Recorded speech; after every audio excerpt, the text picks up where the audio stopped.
사랑의 하나님, 감사합니다. 오늘도 귀한 하나님의 말씀을 읽습니다. 하나님의 말씀 읽는 시간에 성령의 조명하심 있게 하시고 다윗의 도피의 모든 여정을 통하여 우리 역시도 어려운 가운데 있지만 세상의 어려운 환경과 조건 가운데 있지만 함께 하신 하나님을 경험하는 귀한 말씀 있는 시간 되게 하여 주시옵소서. 감사드리며 살아계신 예수 그리스도의 이름으로 기도합니다. 아멘. 사랑하는 성도 여러분 반갑습니다. 오늘은 사무엘상 21, 22, 23, 24 넉 장의 말씀을 읽도록 하겠습니다.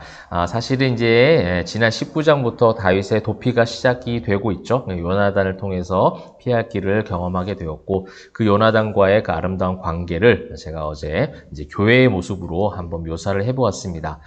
그렇게 함께하는 동력자들이 큰 힘이 되어진다라는 것을 또 그 어떤 다윗이 억울한 일을 당했고 세상 속으로 광야 속으로 도피하는 그런 신세로 전락을 했지만 그 가운데서도 하나님은 하나님의 사람들을 통하여 세워 가시는 거죠. 신약에서 이제 바울이 늘 이제 서신서에서 자주 등장했던 것이 무엇입니까? 사람들의 이름을 열거하면서 그들에게 문안하는 장면들, 문안하는 기록들이 나와요. 그것은 그냥 어떤 인사로 끝나는 것이 아니라 하나님께서 그것을 쓰게 하신 것은 무엇이냐면 바울 한 사람의 사도 복음의 전도자로 굉장히 귀하게 쓰임을 받았지만 그렇게 그 1차, 2차, 3차 계속해서 전도 여행을 할 수 있게 되었던 것은 그를 물심양면 기도하며 후원하고 함께했던 성도들, 동역자들이 있었다라는 거예요. 그것이 있었기 때문에 바울이 계속해서 그 신앙을 또 그 복음을 유지하며 전할 수 있는 사도로서 쓰임 받았다라는 것을 신약성에서 간접적으로 보여주고 있지 않습니까? 오늘 이 도피 경로, 다윗의 도피 경로에도 수많은 사람들이 다윗을 도와주고 있습니다. 그와 함께하는 사람들이 있어요. 광야의 그 어두운 길, 도피하는 그 여정 가운데서도 함께 하셨던 하나님, 그리고 하나님께서 붙여주셨던 수많은 동력자들의 이야기를 여러분 계속해서 확인해 보시면 좋겠습니다. 자, 21장에는요, 먼저 첫 번째 동력자, 다윗의 제사장 아히멜렉이 등장을 합니다. 그 아히멜렉에 가서 사흘 동안 먹지 못했고, 또 이 도피 경로 가운데 계속해서 먹지 못한 굶주림이 있어서 그에게 먹을 것을 달라고 합니다. 근데 이제 어떤 떡이냐면, 성전에서 이제 진설병으로 떡을 둡니다. 그죠? 여러분, 이제 율법에 나왔던 이야기들이죠. 떡을 두는데요. 그 떡을 이제 일주일마다 교체를 하는 거예요. 그러면 이제 또 따뜻한, 좋은 떡이 이제 들어오고, 이제 딱딱하고 굳어진 떡은 이제 물려지게 됩니다. 이제 물려진 떡은 제사장뿐만 아니라 또 어려운 사람들에게 또 먹을 수 있도록 그것이 제공이 됩니다. 그것을 다윗은 달라고 하는 거예요. 아히멜렉이 이제 보통 떡이 없다고 하니까 먹을 수 있는 떡이 없으니까 이제 제사에서 물려진 떡, 그것밖에 없다고 할 때에 다윗이 우리는 부정하지 않다. 그 떡을 먹어도 되는 자격이 된다. 그러니 그 딱딱하고 물려진 떡이라도 우리에게 주십시오라고 하는 것이죠. 그래서 6절에 보면 제사장이 그 거룩한 떡을 주었으니 거기는 진설병고 여호와 앞에서 물려낸 떡밖에 없었습니다. 이 떡은 더운 떡을 드리는 날에 물려낸 것이더라. 그 말씀을 드리는 거예요. 더운 떡이 들어오면 식어진 떡이 나오는데 그 떡을 이제 다윗이 먹을 수 있도록 제공을 하게 됩니다. 이건 이제 예수님께서 나중에 안식일의 논쟁을 펼치실 때도 이 이야기를 이제 한번 인용을 하시죠. 이제 안식일 날 제자들 또 안식일 날 일하는 것, 안식일 날 어떤 치유하는 예수님에 대해서 자꾸만 이제 공격을 할 때에 정말 그 안식일의 정신이 무엇이냐? 하나님을 사랑하고 이웃을 사랑하는 거잖아요. 그죠? 영혼을 살리는 게 안식일의 주된 목적이라는 겁니다. 여러분, 이것을 통해서도 우리가 볼 수 있는 거예요. 이 다윗을 살리기 위해서 그 물려낸 떡을 주었던 그 아히멜렉의 결단, 이것이 바로 그 영혼을 사랑하는 그의 제사장으로서의 참된 모습이었다는 겁니다. 결국 근데 나중에 이제 사울 왕에게 죽임을 당하는 어려움을 경험하게 되죠. 그것은 여러분 성경을 통해서 읽어보시면 좋겠고요. 이제 21장부터 다윗은요, 계속해서 낮아지는 훈련을 하게 됩니다. 21장 10절부터 보시게 되면 가드왕 아기스에게 가는데 그 다윗이 이제 아기스 왕이 보기에 신하들이 말합니다. 이 사람이 이제 사울 왕의 신복이었다라는 거예요. 그래서 이제 사울 왕의 신복이었기 때문에 사실은 이 사람이 잡혀야 되는 거예요. 죽임을 당할 수도 있는 거예요. 이제 적이었던 아기스 왕이었기 때문에. 근데 그들 앞에서 어떻게 이제 합니까? 연기를 하죠. 미친 척을 하는 겁니다. 그래서 대문짝에 그적거리며 침을 수염에 흘리며, 이렇게 이제 미친 연기를 하는 거예요. 사실은 엄청나게 치욕스러운 일들이죠. 근데 이제 아기스가, 야, 이 사람 미쳤네. 뭐 이 사람이 무슨 사울의 신복이고 우리가 두려워할 만한 사람이야. 하고 그를 내보내라고 하는 거예요. 그러면서 이제 생명을 부지하게 되죠. 여러분, 이것에 대해서 이제 시편 34편의 내용과 여러분 시간이 여유가 되시는 분들은 함께 좀 읽어보시면 좋을 것 같습니다. 그 두려움 속에서 하나님을 의지하는 시편의 고백이 바로 이때 했던 고백이거든요. 그래서 여러분 사무엘상 말씀을 읽으면서 제가 한 번씩 시편의 어떤 내용과 연결이 되고 있습니다. 이때에 시편에서 이러한 노래를 했습니다. 이러한 시로, 이러한 찬송으로 하나님 앞에 올려드렸습니다를 말씀을 드릴 거예요. 그러면 여러분들이 좀 성경을 읽는 분량이 많아질 수도 있지만 시편은 길지 않기 때문에 꼭 같이 한번 연결해서 보시는 것도 더 은혜로울 것 같습니다. 왜냐하면 여기에 대한 이제 관점과 해석이 다윗이 두려워해서 미친 척을 한 것으로 그냥 끝나는 그 현상적인 해석으로 끝날 수가 있습니다. 그것이 아니라 그렇게 낮아지는 상황 가운데서 하나님을 의지했던 그 시편의 고백이 34편에 나오고 있습니다. 그렇게 이제 계속해서 낮아짐 가운데 22절에는 역시 이제 아돌람굴에 모인 그와 함께한 400명의 사람들이 등장을 하고 있습니다. 그를 외롭고 힘들고 어려웠던 사람들이 다 모이게 되는 것이죠. 그런 사람들, 사실 다윗도 같은 처지잖아요. 바로 왕으로 세워서 그를 왕의 어떤 높은 자리로 바로 세운 것이 아니라 처절하게 낮은 자의 모습으로 가게 함으로 말미암아 낮은 자의 마음을 공감하게 하고 낮은 자들과 함께하게 하시는 그런 모습들을 보여주게 되죠. 또한 이 다윗은 여러분 예수님을 예표하는 인물이에요. 다윗의 자손 예수 그리스도 아닙니까?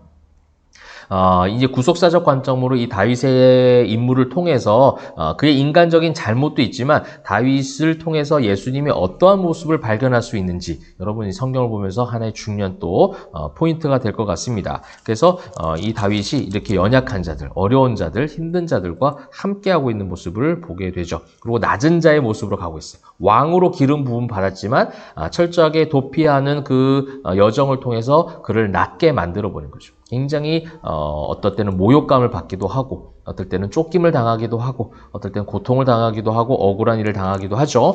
그런 어떤 도피의 여정들을 통해서 여러분 예수님을 한번 바라보시는 시간, 또 고난주간이기 때문에 그렇게 낮아지신 예수 그리스도의 비하, 그죠? 세상 가운데 철저하게 낮아지신 그 모습들을 다윗의 도피 여정을 통해서도 한번 발견해 보시면 좋을 것 같습니다. 그래서 22장에는 결국은 이제 제사장들이 죽임을 당하게 되죠.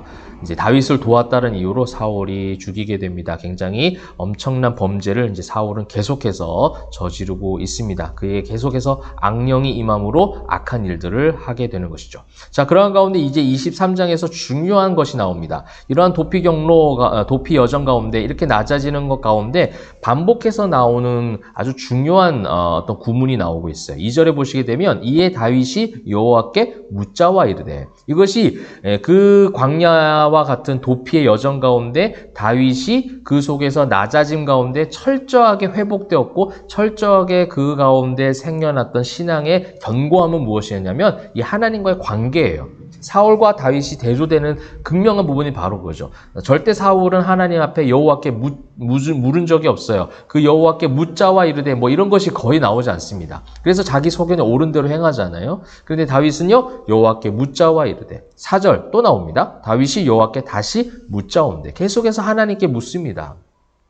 그 처절한 도피 여정 가운데서도 그 낮아짐 가운데서도 계속 하나님께 길을 물어요. 하나님께 뜻을 묻는 거예요.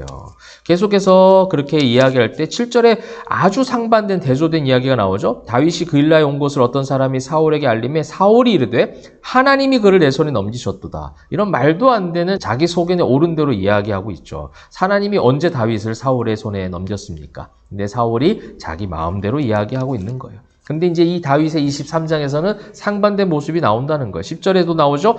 다윗이 이르되 이스라엘 하나님 여호와여 하고 하나님을 부릅니다.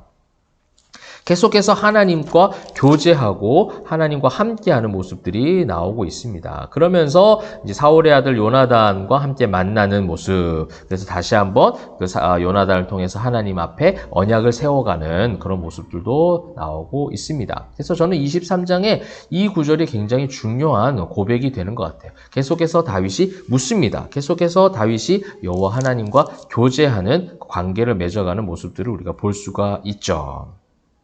그러면서 이제 24절에 사울이 블레셋 사람을 쫓다가 돌아오게 되어집니다. 그 가운데 이제 원수를 갚을 수 있는 기회가 생겼지만 다윗은 원수를 자기의 손으로 갚지 않습니다. 왜? 6절에 보면 내가 손을 들어 여호와의 기름 부음을 받은 내 주를 치는 것은 여호와께서 금하시는 것이니 그는 여호와의 기름 부음을 받은 자가 됨이니이다. 기름 부음 받은 자가 되었다. 하나님께 있다라는 거예요. 하나님이 하신 것이기 때문에 하나님께서 마무리하신다라는 전적인 하나님의 섭리와 통치하심을 인정하는 것이죠. 여러분 이 시편 고백 가운데 다윗의 고백은 거의 다 이런 고백이에요. 하나님의 통치하심을 인정하는 고백이에요. 그 하나님의 높으심을 찬양하잖아요.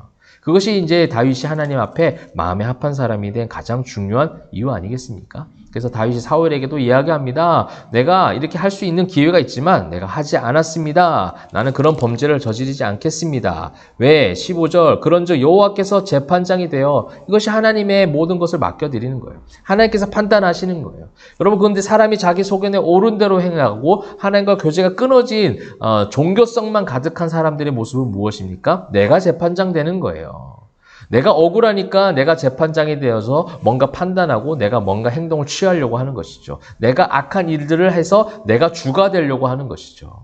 근데 여호와께서 재판장이 되어셔서 하나님께서 나를 이끄실 것이다. 하나님이 나의 모든 억울함을 다 풀어주시고 그 왕의 손에서 건지시기를 원하실 겁니다. 하나님이 모든 것을 아십니다. 라는 고백이라는 겁니다.